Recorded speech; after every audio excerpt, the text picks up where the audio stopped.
Okay, so we'll start with Mandukya Upanishad. In this session today, we'll just touch the surface of Mandukya Upanishad.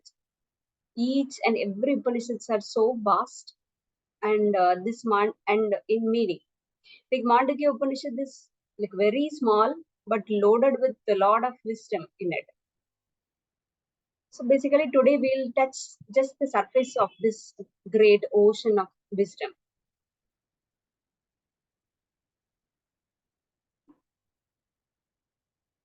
Vedas. Upanishads are part of Vedas. They are the end portion of Vedas. They deal with the philosophical questions like who am I? What is this world? How the creation has started? And what everything is being sustained by. At the end of it, where the entire universe goes back to it. So those kind of philosophical questions are being discussed and answered in Upanishads. There were many Upanishads, but only 108 Upanishads are available. These 108 Upanishads are listed in Upanishad called Muktika Upanishad. This is called Muktika Kenan.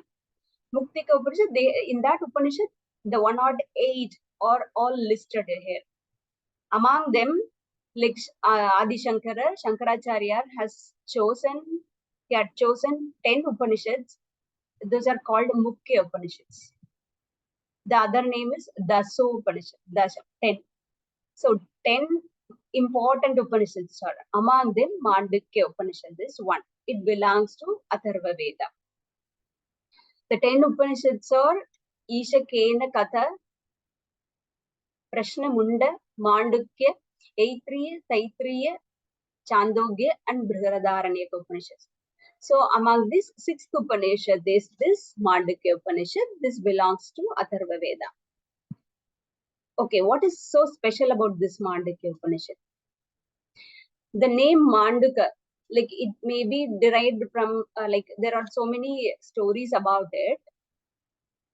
The Rishi Manduka, who wrote, like compiled this Upanishad, maybe because he revealed to the world, it is called Mandukya Upanishad. And one more version of seeing it is like Manduka in Sanskrit means frog, like how frog jumps, it takes a leap, no? The same way, when a sadhaka studies this Upanishad, he will take a long jump in his spiritual journey. That is what this name Mandukya Upanishad implied. Once in Muktika Upanishad, this is given that Hanuman approached Rama, Lord Rama, and asked like how to get liberated. And Rama told Hanuman that Mandukyam ekam eva alam mukshanam muktaye. One who is willing to get liberated, attain moksha. This Mandukya Upanishad, this one is enough to gain wisdom, to attain liberation. If it is not, then go for the rest of 9 Upanishads. And even then go for around the other 108 Upanishads. So this Mandukya Upanishad is the shortest of all. It has 12 mantras. Adi Shankara says it is the quintessence of all the Upanishads. It has just 12 mantras, but each and every mantra is loaded with like a lot of wisdom, a lot of meaning in it. So much to learn, introspect, understand, and realize. That is why it is also called as like a small pepper. The pepper may be small in size, but it is so hard. The hardness is loaded in that. The same way this Mandukya Upanishad is also. There is no like other Upanishads. There may be dialogues between disciple and guru. There may be stories and analogies to explain and everything. But Mandukya Upanishad straight away deals with the subject matter. That is why it is called as like a pepper which loaded with the hardness. So it is also said that like if you are able to understand the true meaning of this single Upanishad, that is enough. We don't have to even go to the big Upanishads like Brihadaranyaka Upanishad and all. It is a tradition to study Mandukya Upanishad along with its Karika. It is called Mandukya Karika by Gaudapada Acharya. Who is Gaudapada Acharya? Gaudapada Acharya is Sankaracharya's guru's guru.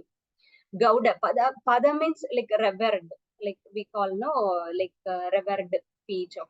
So the pada is revered, and Gauda means it is from Bengali, like it refers to Bengali. So it is speculated that this Gaudapada Acharya, he might have come from the northern side of Bengal. So he wrote commentary on these 12 mantras, that is 215 verses. That is called Karika. It is nothing but like poetic verses. For 12 mantras, imagine he has wrote like 215 Karikas on it. Shankaracharya, he took he gave so much importance to that Karikas, and he has written commentary for both, like Mandukya Upanishad as well as Gaudapada Acharya's Karika. So in a tradition, if someone say like they study Mandukya Upanishad, means it is along with Karika. This Mandukya Karika has 4 chapters. One is Agama Prakaran, the second one is Vaitatya Prakaran, and the third one is Advaita Prakaran, and fourth one is Alata Shanti Prakaran. What is Agama Prakaran?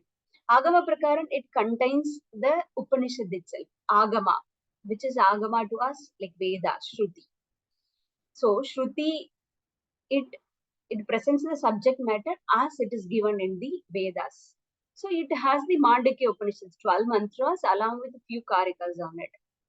And the second Prakaran, second chapter, Vaitatya, it talks about like illusion, Vaitatya, be tat, like not thus. Whatever the way you see, it is not thus. It is not thus. So it talks about the illusion, falsity of the world's appearance. So that's what this Vaitatya Prakaran deals with. The third one is on Advaita. Like there is no dual thing. There is only one thing, that is Brahman. So except this Agama Prakaran, the other 3 chapters are written based on the logical reasoning, based on our like daily day-to-day experience. So it is not theoretical, it is directly practical. The Mandukya Upanishad deals practical way. In Vaitatya, it is saying that it is a falsely appearance. It talks about Maya. Whatever you see, whatever you experience, it is just the appearance of the true nature. The Advaita says the true nature is also just one. It is not two. And what is this Alata Shanti? It is a Buddhist expression.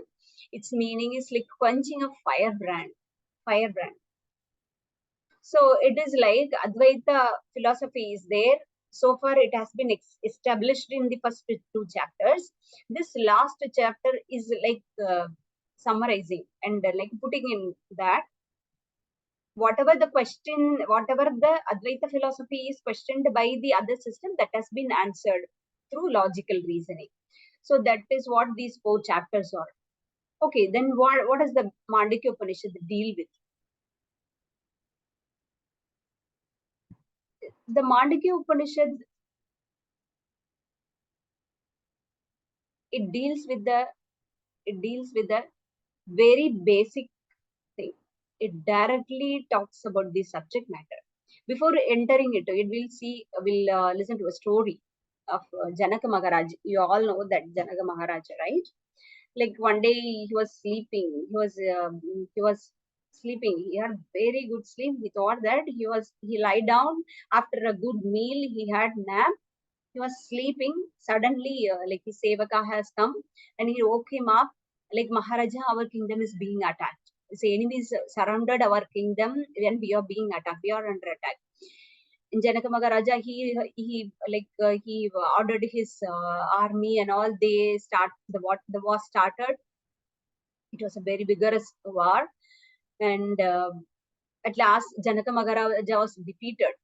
He was wounded and he was defeated. He was brought to in front of the enemy king. The enemy king told that, like, since you are a king, I will not kill you. I will leave you. You go on exile. So Janaka Maharaja, he was like totally wounded and tired, he went to the next kingdom.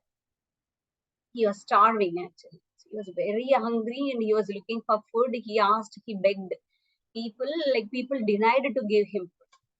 In one place, there was like a food was being distributed to the poor people.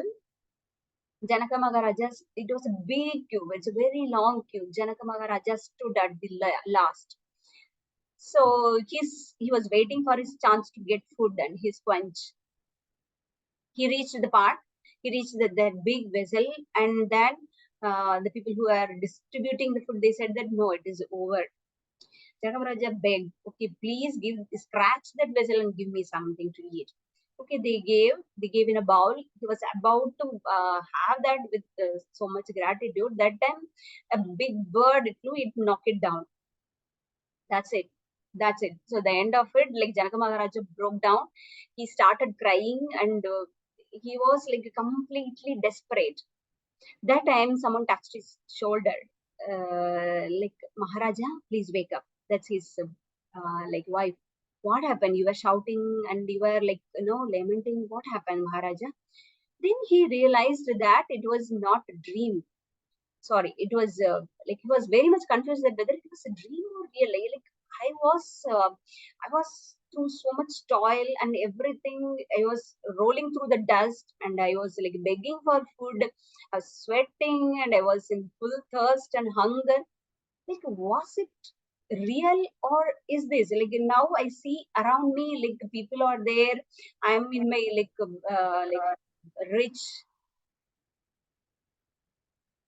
rich palace and surrounded by everyone and many people are there for my at my service. And what is this, like whether this is true or that is true? He had this question. That dream like that shook him in such a way that he couldn't even come out of that dream. So the next day, even in the darbar, like many people asked many questions about this governance of his kingdom, but he neither answered. He was asking the same question, repeating again and again. Is this true or was that true? Is this true or was that true? Whoever comes and asks anything, Maharaja, like can we give practice to this army? Then he will ask whether this is true or was that true. So he was keep on asking that. Like people thought that something has happened to Janaka Maharaja, and that the people who are in charge of like high position, they approached Munis. And one day Ashtavakra Muni, he has 8 deformities in his body. See, he visited his kingdom. That time Janaka Maharaja asked the same question to Ashtavakra Muni, and then again asked him, okay, okay, you were dreaming. You were there in that? Yeah. Janaka Maharaja told, I was there. I was in such a struggle. He told that. Okay. Now you are talking to me. So many people are around you. Now you are here. Yes, I'm here. Then the dream which you had is also not real. Now you're like in a waking state, you see me, like you see many people, this is also not true. But the one who you were there and you are here now, this is the truth. This is the only one thing this true. So this story will be very much connected to this Mandukya Upanishad. Each Upanishad has its own style to deal with the subject matter, like how Taittiriya Upanishad dealt with. To transcend that Taittiriya Upanishad, they talked about Panchakosha Viveka. It talks about like you transcend Annamaya, you transcend Pranamaya, Manomaya, Vijnanamaya, and then you will be in the bliss, you will realize, you will get realization. The same way, this Mandukya Upanishad, it deals with the Avastatraya, 3 states. So we'll see what it is. Okay, my question is like, what is life to you according to you? What is life? Anyone? We can take it as a like a session for discussion. You feel free to discuss. What is life according to you?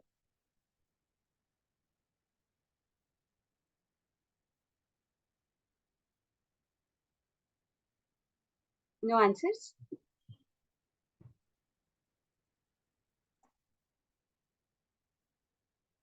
What is life? Daily morning we wake up and we go to sleep. If we take it as a single day, our life is like many single days put together. It is our life, total life, isn't it? If we still we break it to like the lower level, so life consists of a series of days and nights, right? So what is life to us? What is life to us? Morning we get up, we get ready. If people are going to office, they go to office. They bombard with so many problems or some kind of happiness, and we have so many responsibilities. We deal with people. Sometimes people, whatever the people say, it hurts us. Sometimes the people who praise us, it gives us like kind of happiness, the energy. So basically, if we boils down to it, like whatever we do in the daytime round the clock, it it is a kind of experience, isn't it?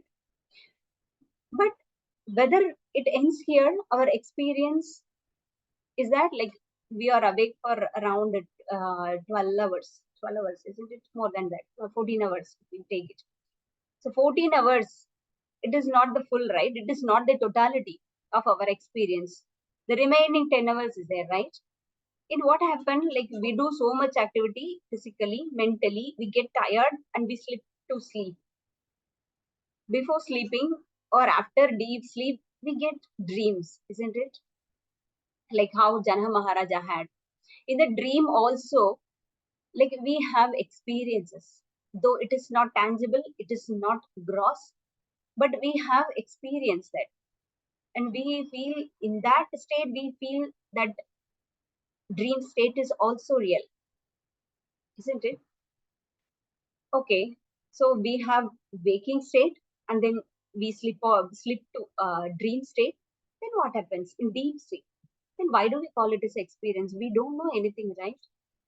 But does that mean everything is wiped off? No, something is remaining, right? The next morning when you get up, like you know that uh, like the same problems will come again, everything will come again. So it is like a temporary state. You go there, but you are not aware of it, right? So it is the experience of the like blankness. It is not the absence of experience. It is experience of absence. Like if you take it as a like a play, in daytime, what happened? The play is going. Like in our mind, the play is being, it is going on. So many scenes. It may be like happy, sad, with so many emotions and feelings. Some movie is going on there. Yes, nighttime. What happens in dream state? It's kind of movie, but it is not the same that of the waking state. But it is also like movie. The movie was going on. Yes. Then what happened in deep sleep? The mind is also being switched off. There's no movie that was playing, but one thing is remaining: that screen, the blank screen, the blankness. It is still remaining. Isn't that so? Mandukya Upanishad says it directly have inquiry into these three states, which is very practical. Then you will find the inner self. This is the essence of this Mandukya Upanishad. So it directly deals with the experiences, basic experiences of human life. So put together, isn't it a bunch of experience, basically the lives? Yes. Now we'll go to into this. This Mandukya Upanishad has two parts. When we want to understand something, we will ask questions, right? I want to know who am I? You will leave us, like who am I? You leave us. I want to understand some object. We'll ask questions. What is this? What is this made up of?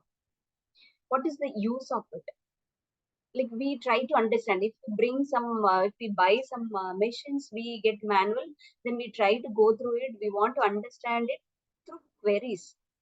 Like it is also like Vedanta, it the mode of this understanding realization is vichara inquiry. So there it Mandukya Upanishad, it is of two parts. The one part deals with the pranava vichara. It the inquiry into Om. The second part is a kind is like Atma Vichara, self-inquiry. The Mandukya Upanishad, the first mantra, it starts with that. It is like a claim. It is like an opening statement. It is not even an explanation. It says that Om iti etadaksharam idam sarvam. Everything is Om. You, me, this Alok Kumar, and this book, this laptop, this tree, river, mountain, everything is Om. Idam sarvam Om. Like whatever which was there in the past, in the present, in the future, everything is Om. This Om is beyond these three time, Trikalatītam. So that's what it is. No, yeah. If we see the first mantra itself, we can ask many questions, isn't it? It is not. So it shows that. So this one mantra, it has that kind of condensed information and so much are there to inquire about. Aksharam. Ksharam means kill. Aksharam means you can't kill it. Like it is imperishable. So Om is like that. It is imperishable. It is everything. They say that it is everything. And the second, it continues to the second mantra. Sarvam hetad brahmam, I am Atma Brahma. So I am Atma Chatushpad. This is the Mahavakya. I am Atma Brahma. Mahavakya is one that which has profound meaning in it. Like the whole Advaita, if you take it as Advaita Vedanta, the whole Advaita Vedanta is condensed into this sentence, the four Mahavakyas. One of them is this from Mandukya Upanishad, second mantra. I am Atma Brahma. This Atma is Brahman. So first we talked about Om. It is said that everything is Om. Everything is Om. And the second said that this soul, this Atma is Brahman. And it has four parts. It has four quarters.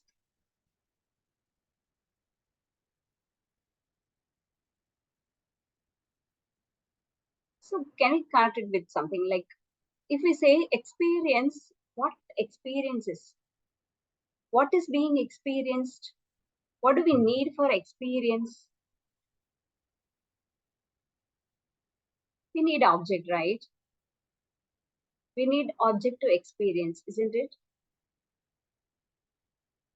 So the object, how do we relate it to object? The object must be having some names, like me, Jansi. I have some form. So whenever we say something, we relate it to something or someone, everything in the universe, it has name and form. The same way, like if we see snake, what happens? It has name, snake. It has form. A snake will be like this. Is that it? No, we have experience. Like what is that experience? The association of ourselves with that object. That's what experience is. Whenever you think of snake, you kindly get off like scary thing, isn't it? Whenever think of a river, like river has name and it has form, and you related to that river with some kind of experience from your past memory or something. Rose, yeah, it is pleasant. Whenever we think of a rose, it has like nice fragrance and all. Like, what is like Atma Vichara then? Why this Upanishad is all about? To know the reality, to know the ultimate truth. So the Mandukya Upanishad says to know the ultimate fundamental reality. It is not going outside and understand the objects individually outside.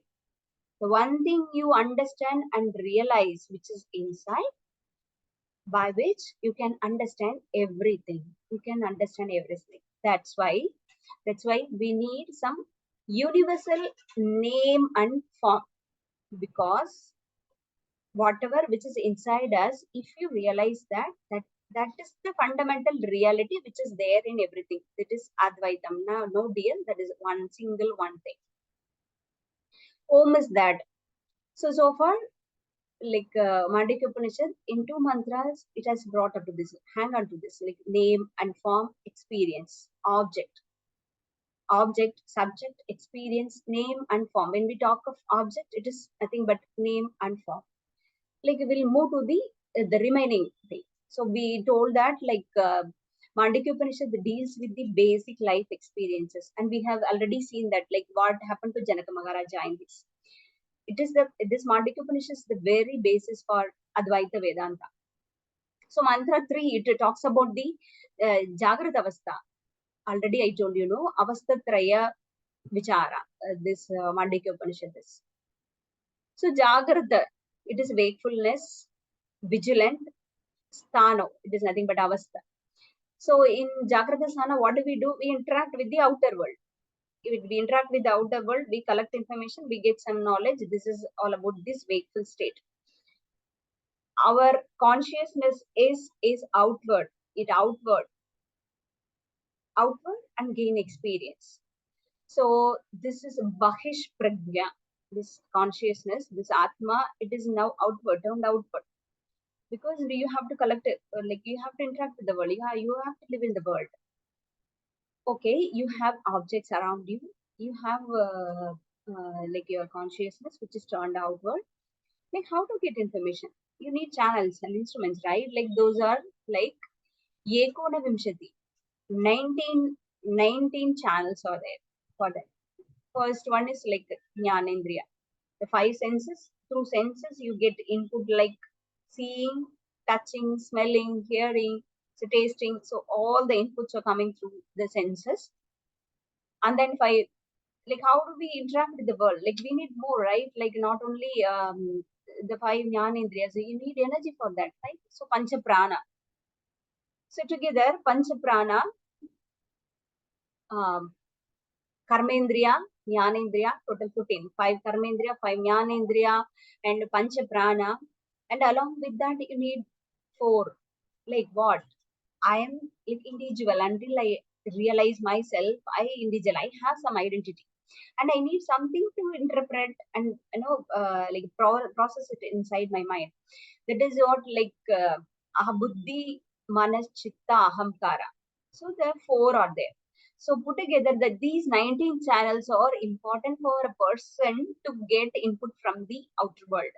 It is Ekona Vimshati, 19 channels. This being is called in this Upanishad, this being is called Vaishvanaro. So now the Atma has put a dress called Vaishvanaro. The second one, the next mantra, it talks about the dream state. Yes, you have done everything throughout you are mentally active, physically active. Now you have become tired, you are going to sleep. Now you get dreams. Sometimes it is bad or good, but you get dreams, right? That is called Swapnasthano.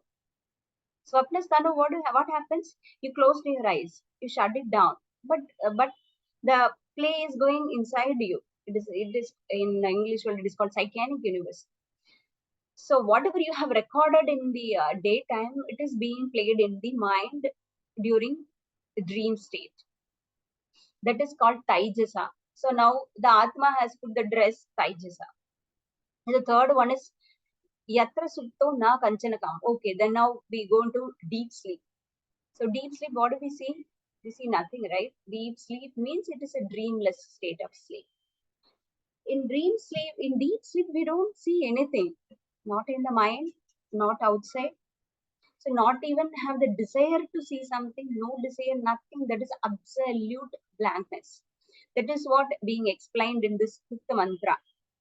There is no desire. And there is no dream.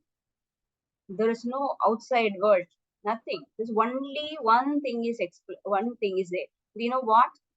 Like in waking experience, there is object, right? What is that object? It's a gross object. We open eyes, we open all the senses, we absorb that gross object. In Swapna state, it is subtle. In subtle state, we see have object. There's a play which is going on in the dream state, it is object. And in a deep state, what might be the object?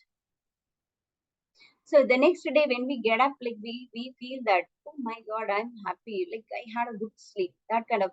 So something which was very much needed for you to that was being served in that state. What is that? The basic nature of our human, the innate nature of our human being is like bliss. That's what being tested in that deep sleep state. That is called Anandamaya. So Ananda book, the object for the sleep state is Ananda. It is just sleep. And it is also called Chetumukha. Chetumukha, it is a doorway for both connecting to the Atma and the either waking state or to the dream state, isn't it? Like you're in waking state and then go to dream state and then deep sleep before or after you get dream, and then after you come back to this waking state. Yeah, this is like a doorway to the the fourth one. We'll come to the fourth one, turiya, that is the atma, and to the other two states of atma. So we have something like in waking state also something is there, something is behind there. It is like a screen.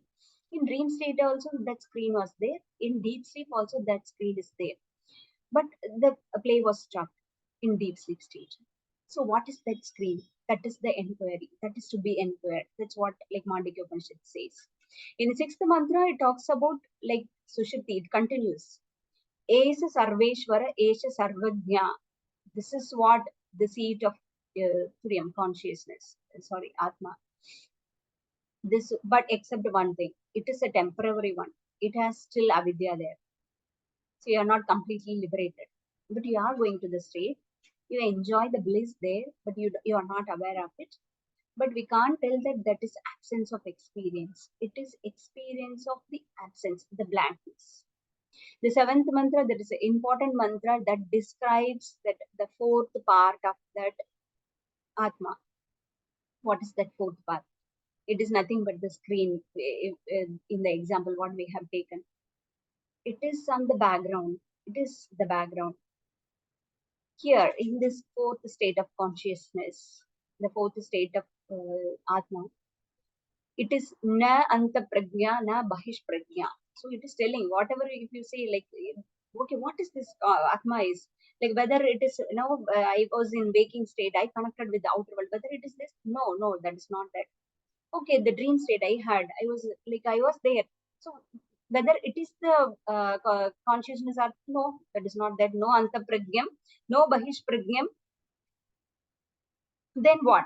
So whatever the knowledge so far I have collected, I have studied so many Upanishads, I have studied Vedas, I have studied Darshanas, I have studied everything. So whatever the knowledge you have accumulated, is that no. Even Upanishad says that like with intellect, with the knowledge, you can't realize. That is the clear statement given by Upanishads. Like intelligent is like up to certain distance you can travel, but that last you have to throw the intelligence and you cross that barrier as well, then only you will be able to realize. And then like whatever you point out, the mantra is telling no, that is not atma. It describes na anta pragyam, na bahish pragyam, no pragyan, no apragya, no pragyana ganam, no adrishtam. You can't see it. It is not the object of like which is seen. If you ask some like the temple is there, there is a shrine. So is that like consciousness? No, you can't point out to consciousness. That is not possible. And like it is, they say that it is agraham. You can't grasp it with your senses and with your knowledge. So whatever you point out and show it, and whatever the relation you are like, is it like it is a relation between guru and no, it is not consciousness. So whatever we say or we point out, the Upanishad says no, it is not consciousness. Then what is that? It is indescribable. That's what many Upanishads, all the Upanishads put together says that this Atma is indescribable. You can't see it, you can't grasp it. It is Shantam Shivam. It is like full bliss. It is some auspicious. It is one. It is not two or many. It is Shantam. It is peace. It is like, auspicious or something benign. And there is no many. This is only one. That is Advaitam. This is what being explained in 4-3. So in this 3, 4, 5, 6, 7, it is like Atma Vichara. And Pranava Vichara, what has happened? We know that the Pranava symbol is made up of 3 things. A, U, M. This A state, the Mandukya Upanishad related with the Jagrata Avastha. Whatever you experience in the world, experience in the world. You relate it with the vibration of ah. Whatever you experience in the dream world, you relate it with the vibration of ooh. And whatever you experience, like you try to relate it with that is the sleep state, Sushupti. So once you transcend all these experiences, which is like Namam and Rupam, I was telling, no, you hang on to that, like Nama and Rupa, for an object, we relate it to, that is the problem, that is samsara. The way we relate it to is samsara, it gives a kind of bondage. Then how to break the bondage? To relate it to the something which transcends these three, which is everywhere, which is everything. That is what inside us, that Atma. So it is universal. Like even Yoga Sutra says that to denote to Ishvara, tasya vachakaha pranavaha. You relate Ishvara, how to relate it to him? To relate it to the mantra of Om. Isn't it? The same thing. So the Om is the universal mantra. It is a universal sound. So when you connect it to the universal sound, you will be able to connect it to the universal form. What is Om? It is nothing but a name. It is nothing but a name. The form is Brahman. Name is Om. The form is Brahman. So if you strike that name, and you will be able to relate it with the form. When you identify or when you realize that is within you, then you will be able to realize the fundamental truth of everything. So this is that explained here. So we have 4 parts in that mantra. How 4 parts? We have only 3, no? The 4th part is when you chant Om, after the vibration, the frequency, the sound, it is fading away. It fades away to silence. If you see that silence, the whatever the sound or vibration is, it is made on that silence. So how we said that the turiyam, the 4th state, which transcends the other 3 states and form the basis of the 3 waking, dream and sleep. The Om is in the silence is also to Om. When we say 4 parts of Om, it is not like of the 4 legs of cow. It is like 4 quarters of a coin. If you cut the same coin, all the substratum is same. This is the essence of Mandukya Upanishad. So 4 states are there: Jagrata, Swapna, Sushupti, Turyam, and we have 4 parts of like Om. It is like a superimposition, like A for waking state, U for dream state, for deep sleep, and the silence, if you do meditation on it, it is like Turyam. So this is the whole essence of Mandukya Upanishad. It says that have that inquiry into it to realize yourself. Once you realize yourself that is within you, that is nothing but Brahman.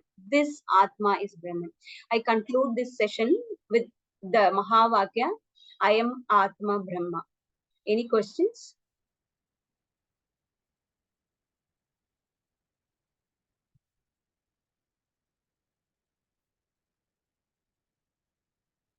Any questions?